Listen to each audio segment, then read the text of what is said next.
कुंभ में चलो चलो चलो, कुंभ में चलो चलो चलो, संस्कृति बुला रही कुंभ में चलो। कुंभ भारतीय अस्मिता और आस्था की विश्व धरोहर, जिसका जिक्र महाभारत और पुराण जैसे धार्मिक ग्रंथों में मिलता है, जहां इस पर्व को अनादिकाल से मनाने की परंपरा का वर्णन भी है। विशेषकर प्रयागराज में आयोजित होने वाला कुंभ अपने गूढ़ दार्शनिक और आध्यात्मिक महत्व के लिए जाना जाता है। अमृतमयी गंगा, पावन यमुना और भक्तों के मन में रची बसी सरस्वती नदी की जल त्रिवेणी के संगम में स्वयं को अपने पापों से मुक्ति और मोक्ष प्राप्त करने की इच्छा लिए वर्षों से पूरे विश्व से हिंदू समाज के सदस्य लाखों करोड़ों की तादाद में भेदभाव रहित समरसता, समता और सद्भावना से युक्त यहाँ स्नान के लिए एकत्र होते आए हैं, और जहां भारत के सनातन परंपरा की विविधता पूर्ण संस्कृति की एकात्मकता का परिचायक बनती है, और यही बात कुंभ को खास बनाती है। लेकिन इसी बीच सनातन समाज का एक समुदाय न जाने कब और क्यों इस परंपरा के निर्वाह से पीछे हटता चला गया कि पता ही नहीं चला।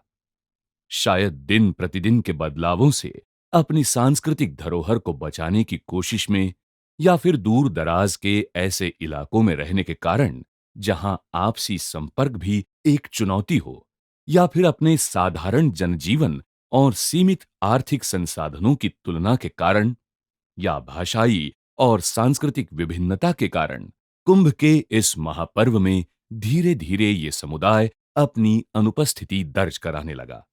इस अनुपस्थिति के जिम्मेदार वो कुछ षड्यंत्र भी थे जो आजादी से पहले परसत्ता की फूट डालो और राज करो, और उसके बाद धार्मिक विरोधियों की नीति से दुष्प्रेरित थे।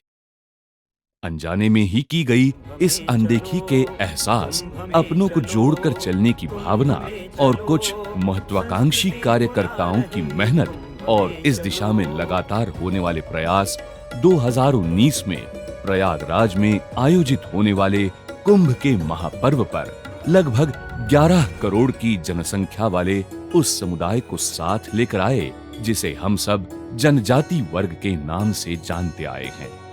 अलग थलग पड़े अपने समाज के इस अभिन्न अंग को शेष समाज के साथ पुनर्स्थापित करने में अखिल भारतीय वनवासी कल्याण आश्रम इस दिशा में पिछले कई वर्षों से अपनी एक अनोखी भूमिका निभा रहा है, और इसी के चलते 2019 के प्रयागराज कुंभ के महापर्व में ऐसी ही जनजातियों का समागम आयोजित किया गया। इस कार्यक्रम का आयोजन अखिल भारतीय वनवासी कल्याण आश्रम की प्रादेशिक इकाई सेवा समर्पण संस्थान और इंदिरा गांधी राष्ट्रीय कला केंद्र के तत्वाधान में किया गया।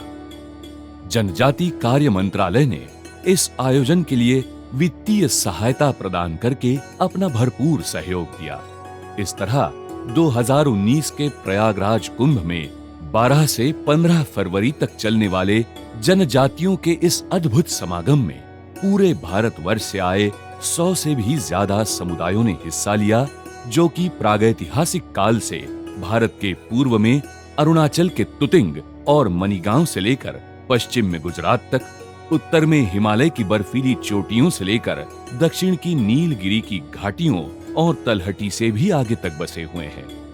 और यही नहीं, बल्कि नेपाल अधिराज की जनजाति समूहों के लगभग 250 सदस्यों की उपस्थिति भी यहाँ पर थी। इस तरह 4 दिन चलने वाले इस आयोजन में अपेक्षा के अनुरूप विभिन्न जनजातियों के लगभग 5000 श्रद्धालु प्रयागराज कुंभ के महापर्व में सम्मिलित हुए। समारोह के पहले दिन समागम परिसर में लगाई गई प्रदर्शनी का उद्घाटन पूज्य महामंडलेश्वर रघुनाथ दास महाराज जी ने अपने करकमलों द्वारा भारत माता के चित्र के सामने दीप प्रज्वलित करके संपन्न किया। इस प्रदर्शनी का मुख्य उद्देश्य विभिन्न जनजातियों के उस सांस्कृतिक जीवन, धार्मिक आस्था, वीर वीरांगनाओं की जीवनी को चित्रों के माध्यम से आने वाले हर एक अतिथि को परिचित कराना था। 12 फरवरी को जनजाति समागम के उद्घाटन समारोह की शानदार शुरुआत हुई, जिसके उद्घाटन के लिए आए अपने अतिथियों का स्वागत करते हुए जनजातीय समुदायों के सदस्य उन्हें बहुत हर्षोल्लास और गाजे बाजे के साथ समागम परिसर के भव्य मंच तक लेकर आए। अंतर्राष्ट्रीय ख्याति प्राप्त परम पूज्य संत अवधेशानंद गिरी जी ने दीप प्रज्वलित करते हुए इस समारोह का औपचारिक उद्घाटन किया। इस अवसर पर इंदिरा गांधी राष्ट्रीय कला केंद्र के निदेशक श्री सच्चिदानंद जोशी, पूज्य संत रघुनाथ दास महाराज जी और अखिल भारतीय वनवासी कल्याण आश्रम के उपाध्यक्ष श्री कृपा प्रसाद सिंह जी, महामंत्री श्री योगेश बापट एवं संगठन मंत्री श्री अतुल जोग उपस्थित थे। नेशनल बुक ट्रस्ट द्वारा प्रकाशित श्री जगदम्बा मल्ल द्वारा लिखे गए स्वतंत्रता सेनानी नागावीर जदोनांग तथा वीरांगना पद्म भूषण रानी गाइदिन्ल्यू की जीवनी का विमोचन भी इस अवसर पर हुआ। और फिर शुरू हुआ वो दिल जीतने वाला सिलसिला, जिसमें देश भर से आए जनजाति समूहों के 55 सांस्कृतिक दलों ने अपनी धार्मिक श्रद्धा की अभिव्यक्ति अपने नृत्य प्रस्तुति से की, जिसकी शुरुआत मध्य भारत प्रांत के झाबुआ के भील जनजाति के नृत्य से की गई, जिसे जन्मोत्सव पर किया जाता है। इसके बाद अरुणाचल के पश्चिम सियांग क्षेत्र के बोकार जनजाति का आटो कार्बोगे नृत्य समागम परिसर के भव्य मंच पर प्रस्तुत किया गया। तीसरी प्रस्तुति के लिए ओडिशा के कालाहांडी क्षेत्र के कंध जनजाति ने अपना घूमर नृत्य किया। कर्नाटक के कारवार से आई धनकर गौड़ी जनजाति ने दशहरा दीपावली के अवसर पर होने वाले उस गजा नृत्य की झलक दिखलाई। तमिलनाडु के नीलगिरी पहाड़ियों से आई कोता जनजाति ने अपने कालकुच्छ तिरिंगिंग कोइन नृत्य से अपनी छाप छोड़ी। महाकौशल प्रांत के 4 गोंड के नृत्य दल, कर्नाटक प्रांत के सिद्धि और गुजरात के भील जनजातियों ने भी मंच पर अपनी सांस्कृतिक झांकी प्रस्तुत की।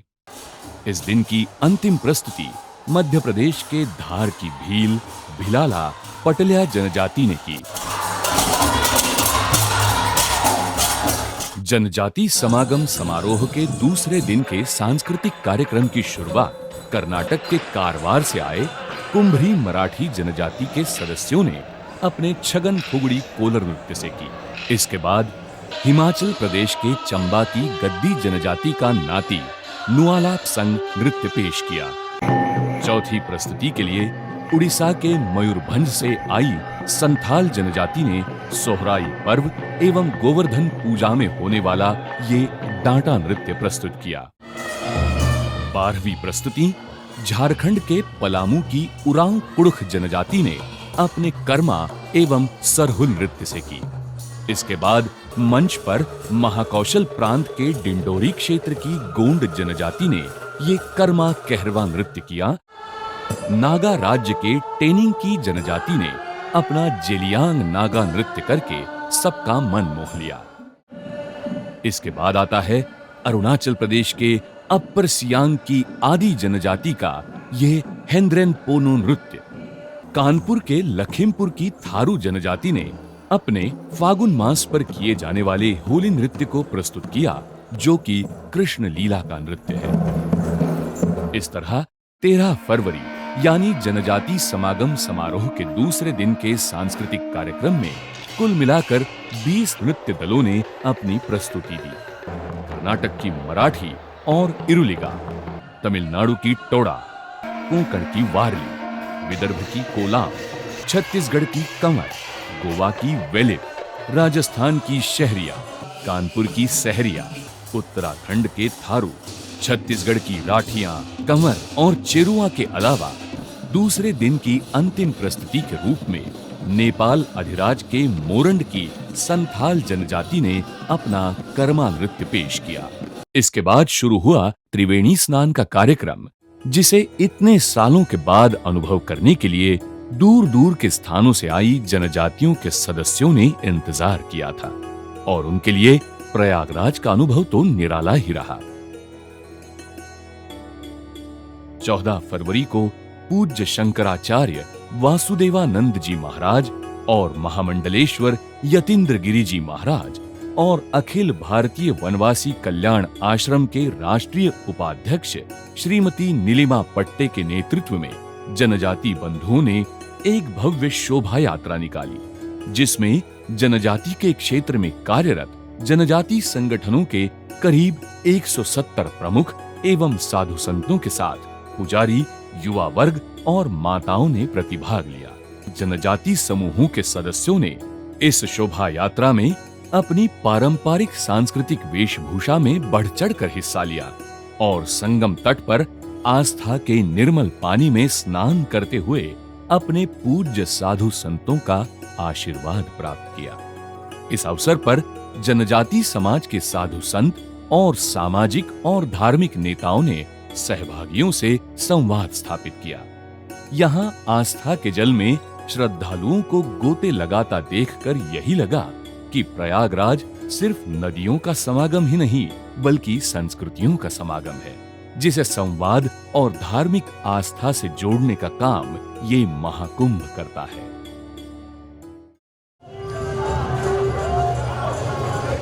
वैसे ये पहला मौका नहीं था। इसके पहले भी अखिल भारतीय वनवासी कल्याण आश्रम के प्रयास से शबरी कुंभ, नर्मदा कुंभ और उज्जैन कुंभ में जनजाति समागम का कार्यक्रम छोटे पैमाने पर आयोजित हो चुका है। 1979 के प्रयागराज कुंभ में राजा विजय भूषण सिंह जुदेव जशपुर से लोगों को लेके आए। इसी तरह रानी गाइदिन्ल्यू भी सम्मिलित हुई थी।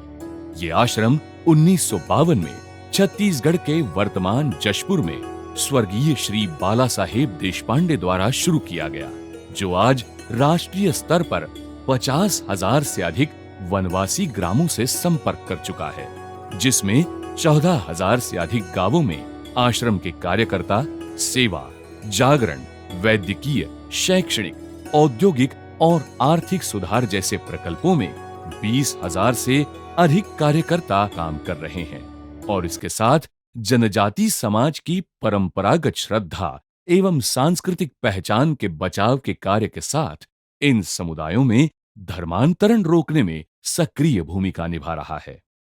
प्रयागराज कुंभ में जनजाति समागम के तीसरे दिन यानी 14 फरवरी के कार्यक्रमों की शुरुआत का सभी को बेसब्री से इंतजार था, जिसमें करीब 20 सांस्कृतिक नृत्य मंच पर देखे गए।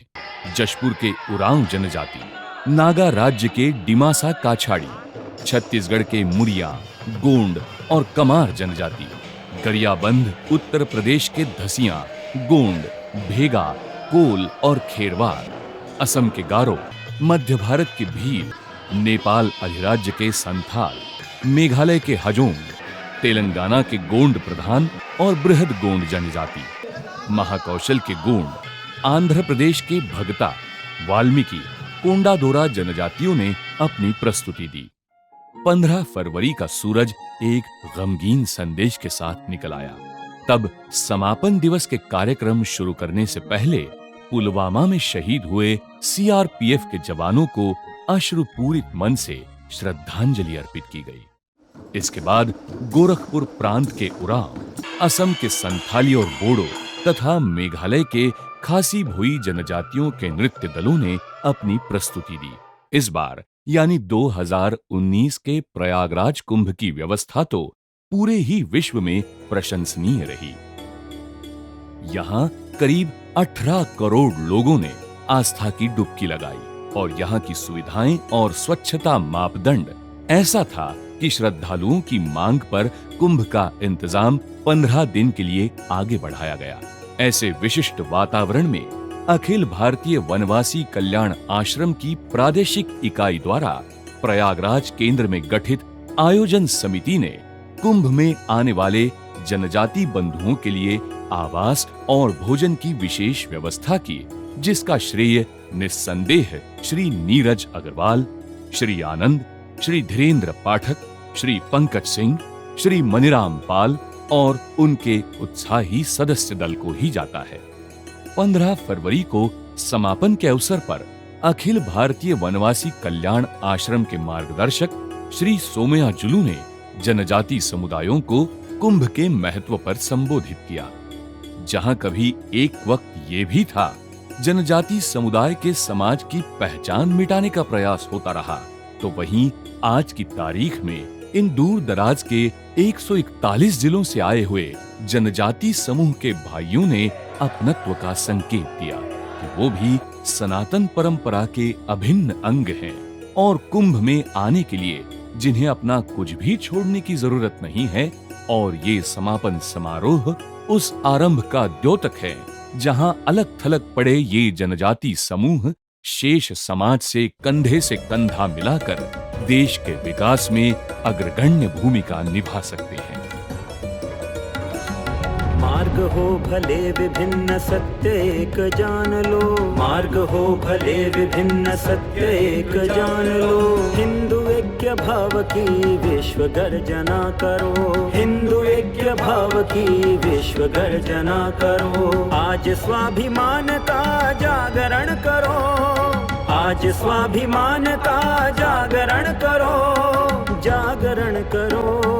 कुंभ में चलो, कुंभ में चलो, संस्कृति बुला रहे कुंभ में चलो, कुंभ में चलो, चलो चलो कुंभ में चलो, चलो चलो संस्कृति बुला रहे कुंभ में चलो, संस्कृति बुला रही कुंभ में चलो, संस्कृति बुला रही कुंभ में चलो।